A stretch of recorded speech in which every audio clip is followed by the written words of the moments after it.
So hello guys.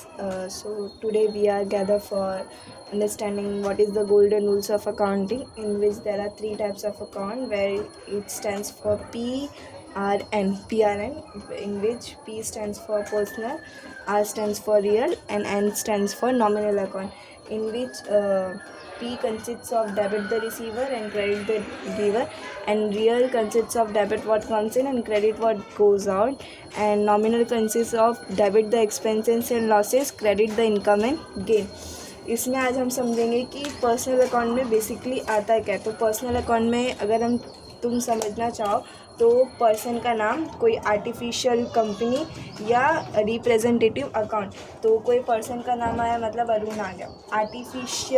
Artificial person मतलब जैसे कि कोई कंपनी जो उस बिहाफ में कोई भी काम कर सकते हैं, जैसे एसेट खरीदना, कंपनी के नाम पे एसेट खरीदना।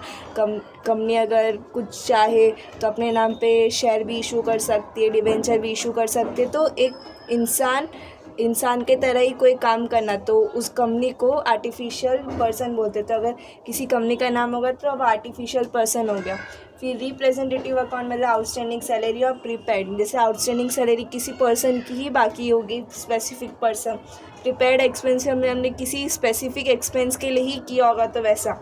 अब किसी स्पेसिफिक पर्सन के लिए ही किया होगा तो वो प्रीपेड एक्सपेंस। अब जैसे कि अब यहाँ पे आ रहा है रियल में और सारे असेट आ जाते हैं। तो असेट कैसे, टेंजिबल और इनटेंजिबल। तो टेंजिबल में क्या आता है कि furniture, land and building, plant and machinery और गुडविल, पेटेंट, ये सारी चीज़ें आ जाती है। और उसके साथ साथ क्या आता है, कैश भी आता है, क्योंकि कैश रियल एसेट माना जाता है इस वजह से। और यहाँ पे आता है पेटेंट, टेंजिबल और इनटेंजिबल एसेट दोनों आ जाते हैं। और लास्ट नॉमिनल है। तो नॉमिनल में सेम वही होता है कि एक्सपेंस और इनकम आता है। एक्सपेंस जैसे हो गया परचेज हो गया, सेल हो गया, वेजेस हो गया, सैलरी हो गया, कमीशन रिसीव्ड हो गया, ये सारी चीज़ें हो गई। तो ये सारी चीज़ें नॉमिनल में आती।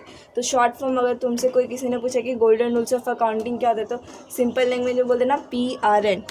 समझ में आया? Thank you.